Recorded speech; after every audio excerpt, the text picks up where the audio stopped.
Well, Cheryl, thank you again for being here because you play a lot of different roles in your life. And you have been a donor, a kidney transplant donor to your husband. Yes. You've been a volunteer. You've been supporting us in many ways, and we appreciate that greatly. But tell us a bit about how you can use some of the resources that we're developing now.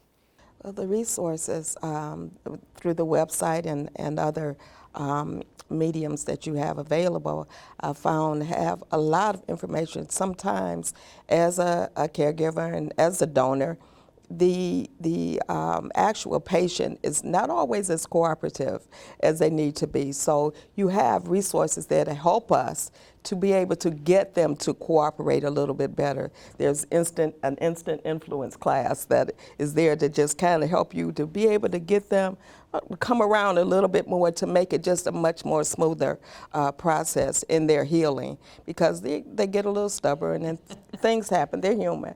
So we just need to know how to appropriately do it without the frustration.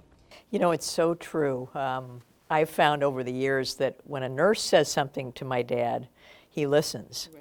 And when I could say exactly the same thing, it doesn't have the same influence. And it makes it hard to be that caregiver in many situations. But, you know, we do have resilience too. And having those resources, I think, helps a lot and gives us some new creative ideas on how to work with the individual that we care so much about, but it's not always easy to care for. Because I also understood that as I'm helping my husband through his recovery, reaching out and helping others who are coming into this sort of blind and not knowing, it feels good as well. So I feel like not only did helping him with the kidney, but also being able to reach out and help others who are experiencing the unknown. I think that's a great resource, and I'm looking forward to recruiting more and helping more to expand the program to make it be really, really successful. That's fantastic. And you know, volunteers like yourself do a lot for families because you've been through it. And people understand that, and they so appreciate your input. And frankly, you know, if we don't have that kind of support, often families get hit, you know, very suddenly. Their life can change in a nanosecond. You know, years ago when my father fell, I was taking care of him full time for 7 months. The day before, I didn't think I had that responsibility. And that's the kind of thing that's so difficult often about being a caregiver. Right, because it's not an instant recovery.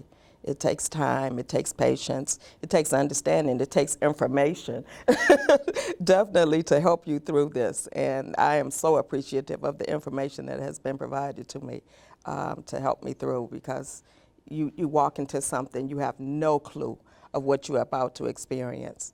And just being able to reach out and say, hey, there are groups here, there are support groups here, there are people here to help you, and it's not as scary. That's great. Well, and it is complex. There are so many dimensions of it. You know, there's the physical capabilities of your home to sometimes handle the patient. There's the financial.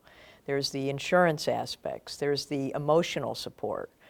There's taking a break occasionally, which is very important. So yeah, dietary and pharmaceutical. It's just so many things you have to learn about just getting this person through this experience.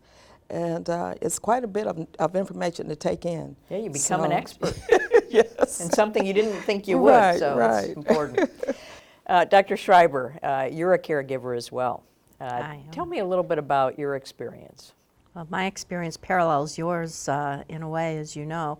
My 91-year-old mother lives with us, and although she's really been the provider for us for many years, the tables are turned a little bit, and it's time for us to be the caregiver for her. So we have full-time help at home.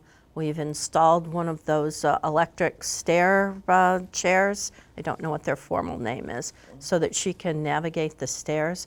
And I also know that when the time comes, I can turn to Henry Ford's home care services and our other services to help provide support as well. It's really very reassuring to know that those services exist. Absolutely. And how about you in terms of some of the things that you've dealt with? Yes, for me, I've been with my husband over 35 years, so getting him to be compliant and getting him to just you know, we went through, I retired in 2011, April 1st. April 7th, he got sick.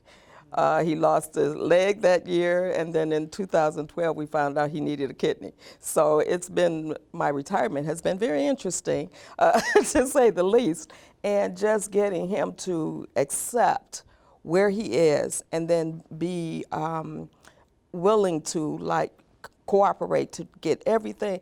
You can only get one kidney from me, so you really need to take care of this one, and I need to be able to help you with that. So that is a constant challenge, but it's well worth it. I couldn't see doing anything different. Well, it's wonderful that you've done all of it, and it's unfortunate that your retirement was not exactly as planned.